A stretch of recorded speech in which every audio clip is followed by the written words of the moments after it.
정말 대한민국에서 유괴 사건으로 잊혀지지 못하는 사건 중에 하나입니다. 1997년 8월 30일 오후 3시쯤이었어요. 서울의 잠원동의 뉴코아 백화점에 문화센터가 있어요. 그 뉴코아 문화센터에서 영어 수업을 마치고 귀갓길에 가고 있던 8살 박초롱초롱 빛나리 양이 흔적도 없이 사라집니다.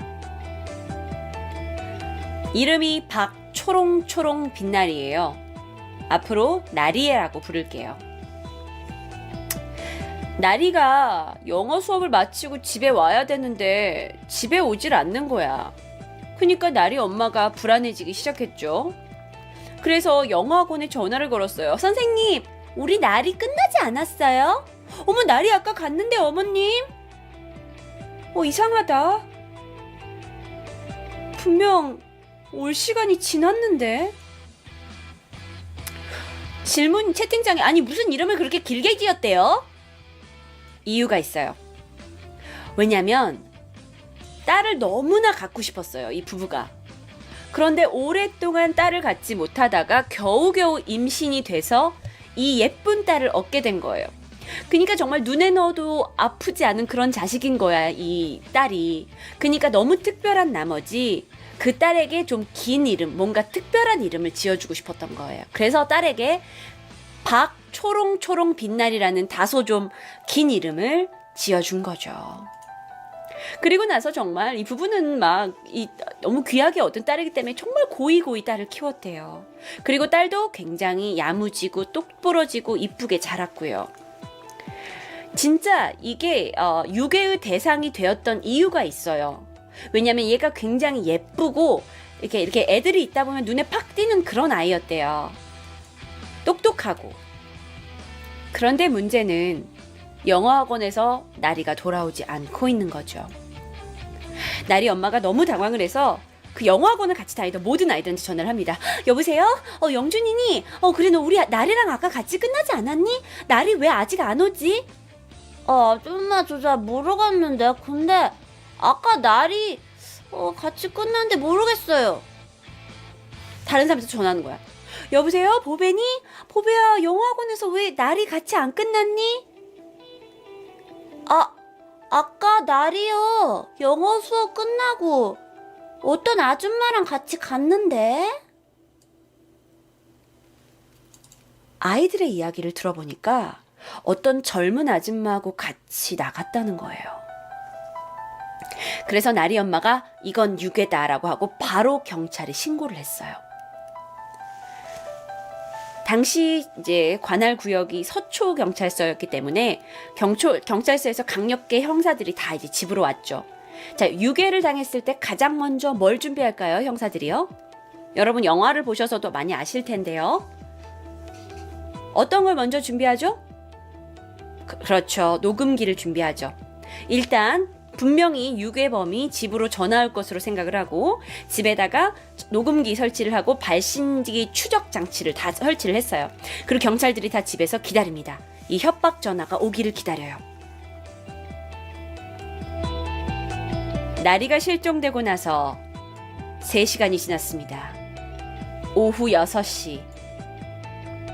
따르릉 따르릉 전화가 왔어요.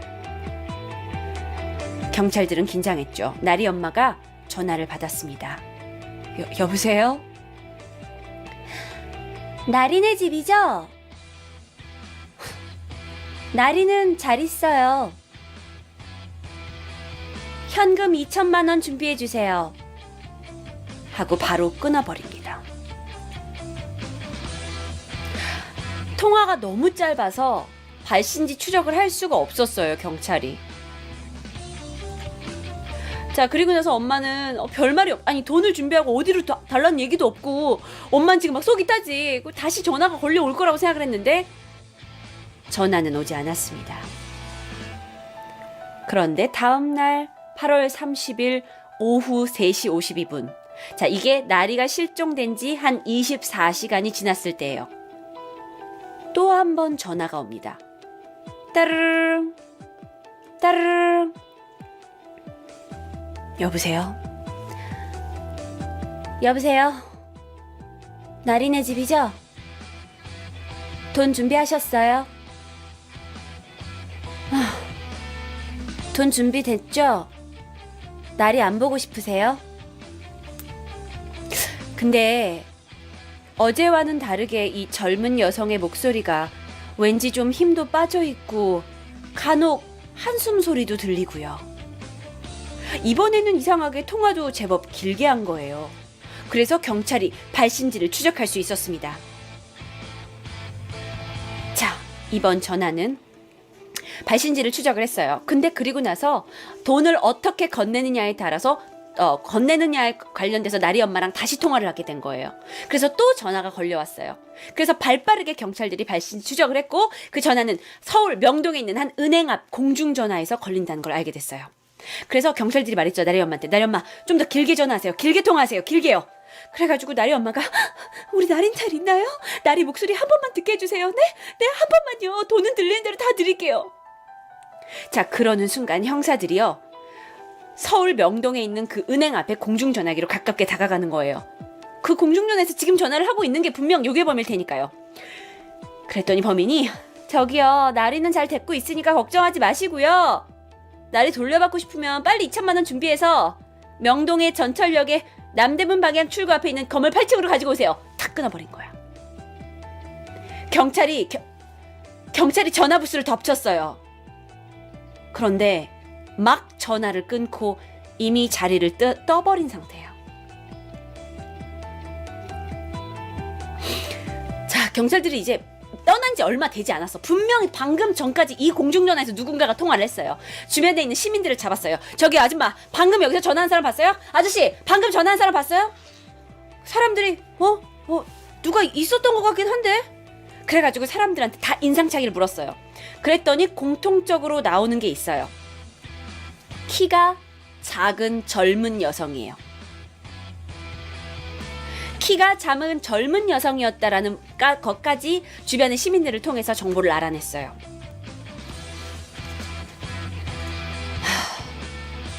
자, 그리고 나서 뭘 했을까요? 경찰들이 모든 사람의 접근을 차단시키고 그리고 나서 그 공중전화 전화기에 있던 이 전화기가 있잖아. 여기에 지문이 묻어 있을 거 아니야. 그래서 지문 채취를 했어요. 근데 이게 쉬운 작업은 아니에요. 왜냐면 이 공중전화를 쓴 사람이 한두 명이겠어, 오늘? 그런데 물론 방금 쓴 사람이 그 유괴범이긴 하지만 그래도 오늘 하루 종일 이 전화를 많은 사람이 만졌을 거란 말이에요. 어쨌든 간에 가장 위에 있는 지문을 채취했고 그 외에도 너무나 많은 지문이 나와서 지문이 뭐 한두 개가 아니었대요. 많은 지문을 채취를 했어요. 그리고 나서 다시 전화가 오기를 기다립니다. 분명히 돈을 준비하라고 했고 준비하고 명동 전철역 건물 8층으로 오라 그랬어요. 그런데 여자가 전화가 오지 않아요. 1시간, 2시간, 3시간 기다렸어요. 그럼 이제 나리 엄마는 무슨 생각을 하게 되냐면 저기 혹시 아까 공중전화 막 뒤질 때 그게 우리가 경찰이었다는 걸 다 알게 된 거 아닐까요? 그냥 그때 가만히 계시지. 형사들이 출동한 거 그 여자가 다 알게 된 거 아니냐고요. 불길한 생각이 들죠. 솔직히 말해서 이 엄마는 자기 자식 찾는 게 최곤데 피 마르죠. 애기 엄마는. 저녁 9시가 됐습니다. 드디어 전화가 왔어요. 따르르 따르르. 나리 엄마는 침착해야 했습니다. 그래서 경찰이 나리 어머님 3번 울릴 때 받으셔야 됩니다. 너무 빠르게 받으시면 안 돼요. 지금 어머님이 흥분 상태라는 걸 저쪽이 알아서는 안 됩니다. 그래서 벨이 3번 울릴 때까지 기다렸다 받았어요. 똑같은 목소리의 범인이 유괴범이 2천만 원을 전달받을 장소와 방법에 대해서 얘기를 해줬죠. 하지만 엄마는 돈이 중요한 게 아니었어요. 저기요, 우리 딸 목소리 한 번만 듣게 해주라고요. 한 번만요. 근데 범인은 계속 딸은 잘 있어요. 걱정하지 마세요. 하고 전화를 끊어버리는 거야. 발신지 추적.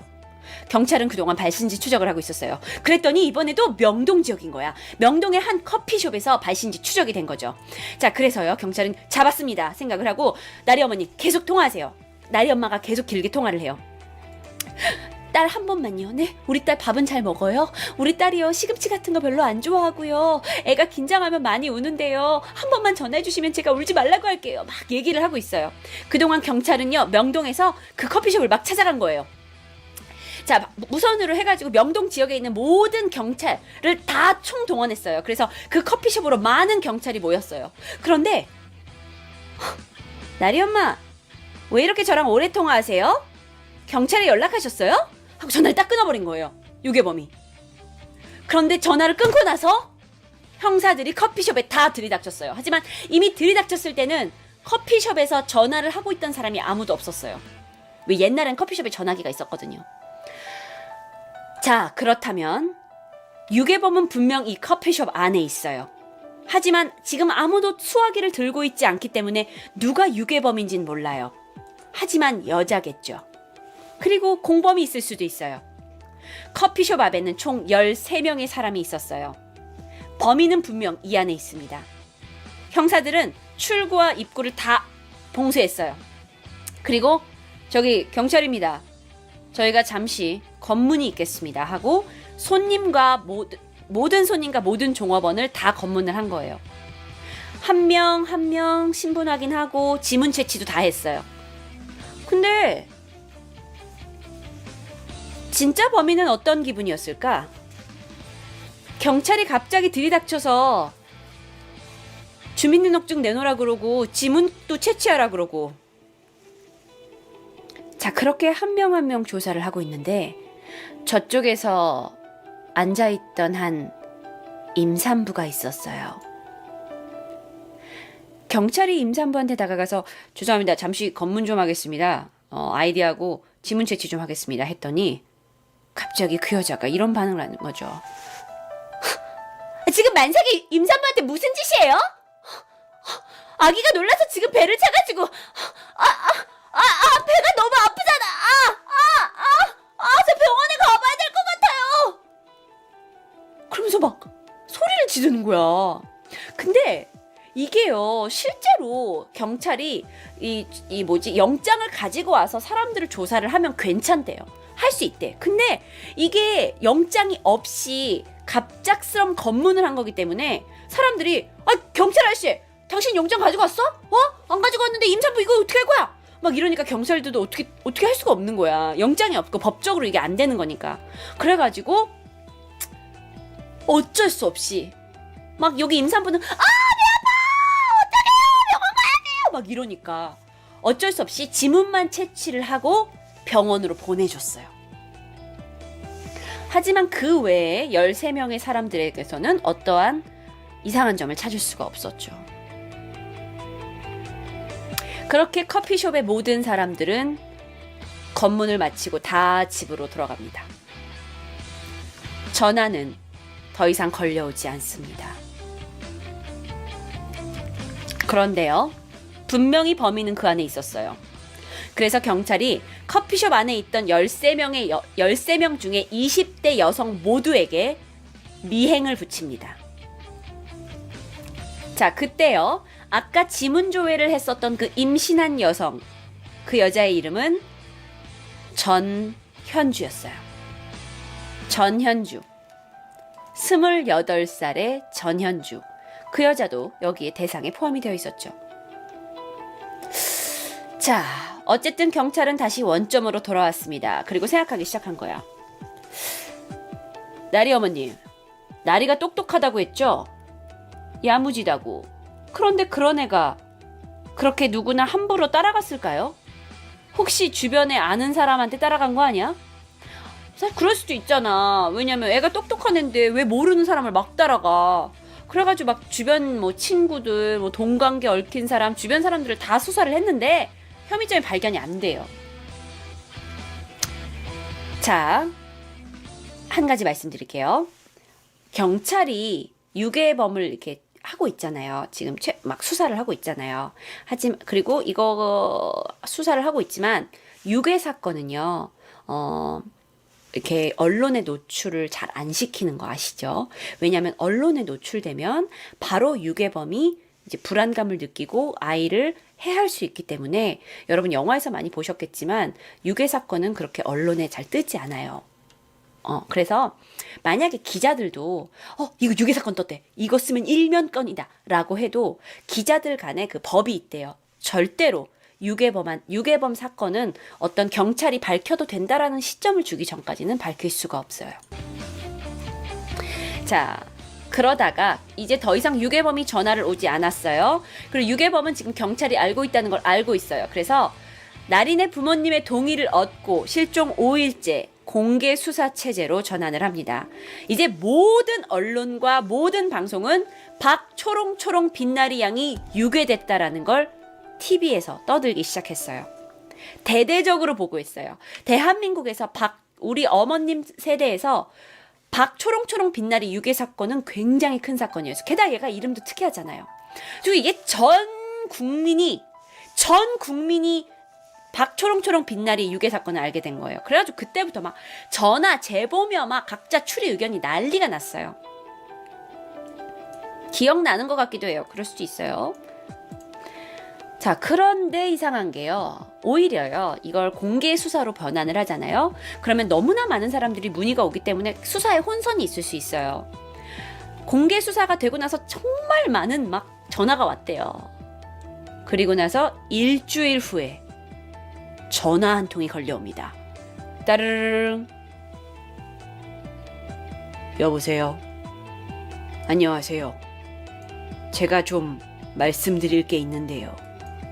하고 한 중년의 남성이 전화가 온 거예요. 이 중년의 이 남성이 누굴까? 공범일까? 이 중년의 남성은 누구였냐면 이런 이야기를 해줬어요. 사실 제 딸이 9월 1일 날 가출을 했거든요. 그리고 나서 집에 들어오지 않고 있어요. 근데 제 딸이 만삭의 상태거든요.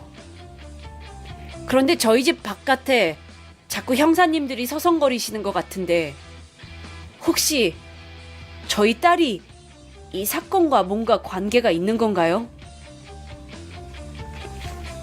아버지는 그냥 딸이 걱정되는 마음에 일단 수사당국에 전화를 했죠. 바로 아까 그 명동에서 만삭의 상태였던 전현주의 아버지였어요. 자, 그래서 아버님 경찰서로 좀 나와주셔야겠습니다. 그리고 전현주의 부모가 경찰서에 왔어요. 뭘 할 수 있었을까요? 생각해보세요. 여러분이 경찰이었다면 뭘 했을까? 먼저 협박 전화가 왔던 테이프를 들려줬어요. 왜냐면 이 목소리가 누군지 확인할 수 있는 사람이 없었거든요. 그래서 협박 전화, 나린의 집이죠? 나린 잘 있어요. 했던 녹음을 들려줬어요. 그랬더니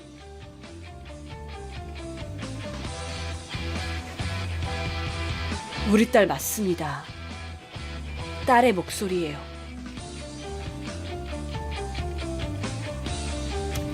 게다가 아까 공중전화에서 분리해낸 그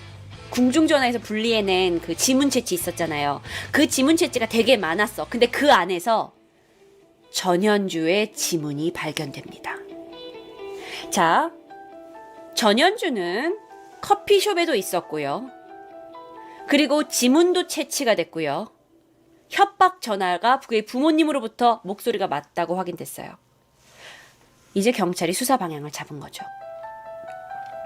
이제는 전현주의 위치만 찾아내고 범인만 잡고 나서 나리만 구하면 되는 거예요. 자, 그래서 어떻게 했냐? 전현주의 행적을 다 조사를 한 거예요. 왜냐면 그동안 전현주와 막 미행을 붙이기도 하고 막 그랬잖아. 계속 따라다니진 않았지만. 그래서 경찰이 진짜 전현주가 돌아다닐 수 있는 모든 지역의 모텔을 다 뒤졌어요. 왜? 전현주는 지금 집 나간 상태야. 어딜 제대로 돌아다닐 수가 없어. 하지만 잠은 잘 될 거야. 그래서 막 모텔을 다 뒤졌어요. 어렵지 않아요. 임신한 여자가 혼자 모텔을 들어온 건 이상한 거예요. 그래서 이거를 다 뒤진 거야. 모텔을 중심으로. 찾았어요. 9월 12일 오전 9시 20분에 한 모텔에 임산부가 와서 혼자 투숙하고 있다는 걸 알아냈어요. 그래서 이 모텔이 어디냐면 관악구 신림동에 있어요. 이 모텔에 경찰이 급습합니다. 전현주는 만삭의 임산부 모습이었어요. 머리는 세수도 안 했고, 머리도 막 산발됐고요. 세수도 안 했고, 완전 초췌한 상태로 있는 거야. 완전 초췌한 상태로 모텔에서 검거가 됩니다. 자, 그러면 경찰이 무엇을 가장 먼저 물을까요? 전현주 씨, 박나리 양 어디 있습니까? 박나리 양 어디에 숨겼어요? 박나리 양 살아있죠? 박나리 양 엄마가 기다리고 있어요. 애 살아있다며. 애 어디 있어? 말을 하지 않아요. 말을 안 해요. 말을 안 해. 아무 말도 하지 않아요. 입을 꾹 다물어 버렸어요. 당신 말하라고! 박나리 엄마가 지금 얼마나 기다리는 줄 알아? 말을 안 해요. 애가 어디 있는지. 형사들이 처음에는 막 추궁하고 협박하다가 나중에는 호소했어요. 당신 이러면 안 돼. 당신은 이미 깜빵이야. 그런데 애 엄마는 어떡할 건데? 당신 이미 깜빵이라고. 애 엄마는 애 찾아야 될 거 아니야. 당신도 애 있잖아. 당신도 애 엄마 될 거잖아. 그래서 전현주가 조용히 한 장소로 경찰들을 이끌고 갑니다.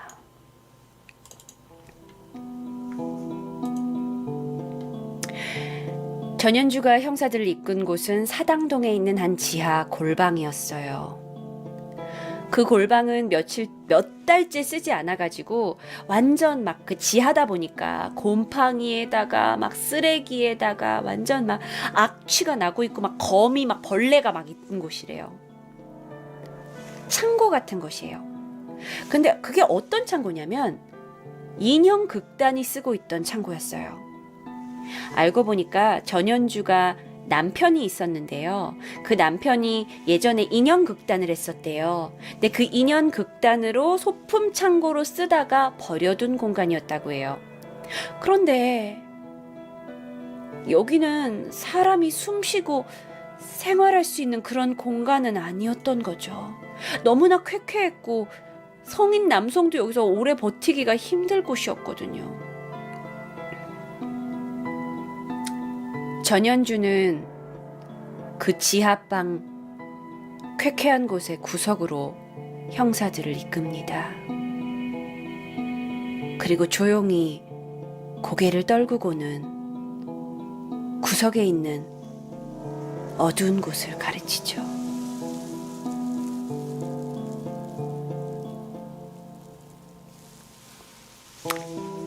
형사들이 급하게 그 구석으로 갔어요. 그 구석엔 아주 커다란 등산 가방이 있었습니다. 형사들이 등산 가방을 열었는데요. 옷을 하나도 걸치지 않은 박초롱초롱 빛나리 아이의 몸이 완전히 잔뜩 구부려진 채 싸늘하게 식어서 들어있었습니다. 목에는 목 졸린 흔적이 역력했고요. 이미 부패돼서 몸이 퉁퉁 부어 있었습니다. 도저히 눈뜨고는 볼 수 없는 아주 참혹한 모습이었어요. 그녀의 부모는 그날 영어 강습을 받으러 갔던 딸의 모습을 이렇게 기억하고 있는데 형사들이 보고 있는 나리양의 모습은 너무나 참혹했습니다.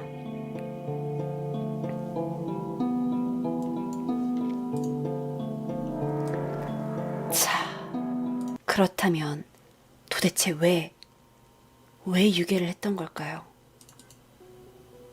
왜? 전현주는 공무원의 딸이었어요. 그러니까 사실 그 집안 자체가 뭐 이상한 집안도 아니야. 그런데 제대로 뭐 대학을 갔는데 뭐 공부도 좀 열심히 안 하고 그러다 제적을 당했대요. 그러다 보니까 취직도 잘 안 된대. 여러 가지 일들을 실패한 거야. 그러다가 한 전문 대학에 입학을 합니다. 거기서 연극 지망생 남자친구를 만나게 되죠.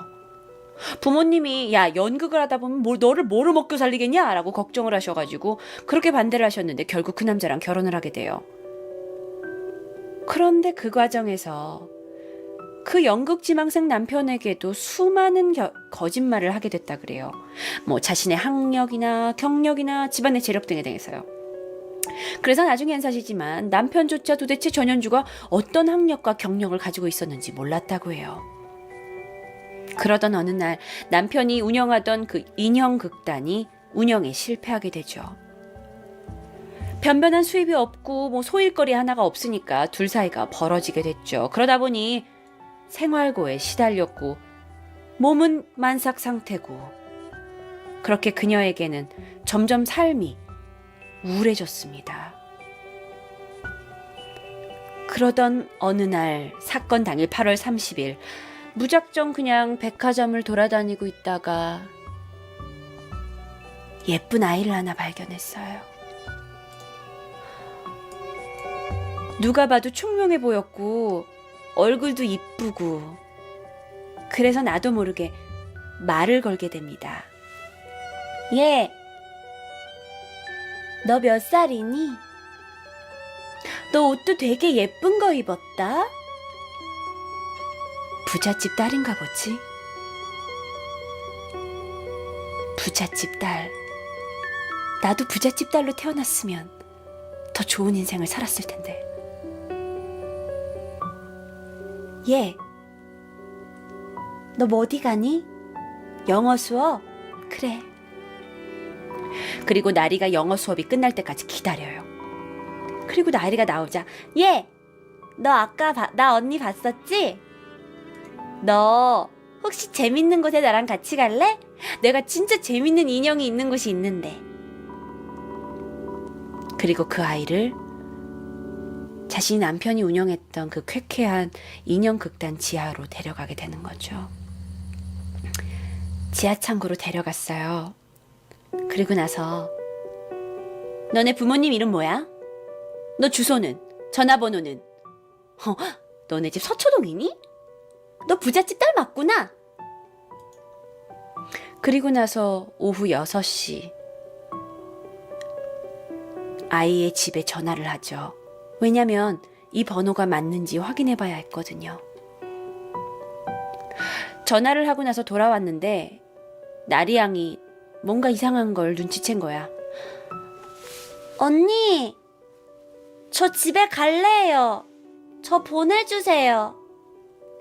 저 엄마가 이렇게 늦게까지 있으면 안 된다고 했어요. 저 집에 갈래요, 네? 저 집에 갈래요.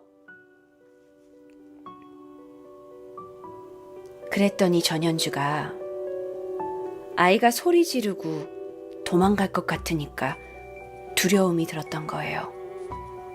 그래서 옆에 있던 테이프로 아이의 입과 코를 막아버리죠.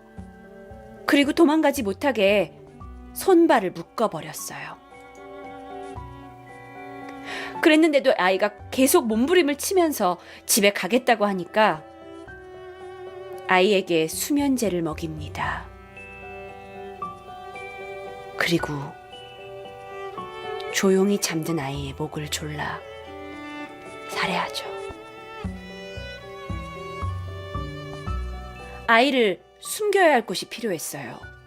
마침 옆에 등산 가방이 있었고요. 아이를 등산 가방 안에 꾸겨 넣으려고 하니까 옷을 벗겨야 했나 봐요. 이곳은 박초롱의 시체가 발견된 지하실입니다.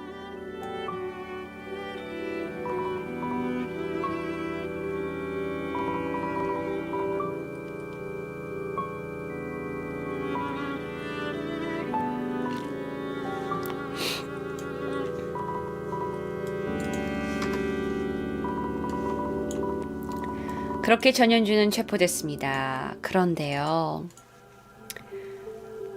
경찰 수사 과정에서 저는 범인이 아니라고요. 제가 죽인 거 아니라고요. 그럼 누가 죽였는데? 저한테 이렇게 하라고 했던 다른 사람이 있어요. 두 남자 2명이요. 저 따라다니면서 못 찾으셨어요? 그리고 나한테 이렇게 강요했던 한 여자도 있잖아요. 자기가 범인이 아니라 자기한테 공범이 있다는 거죠. 계속. 근데 문제는 증거가 없어. 그래가지고 그건 결국 사실이 아닌 거예요. 검찰은 전현주한테 사형을 구형했습니다. 하지만 재판부는 초범이고 또 우발적인 살인이라는 점을 감안해서 무기징역을 선고했습니다. 전현주는 아직도 무기수로 이 대한민국에 복역 중입니다.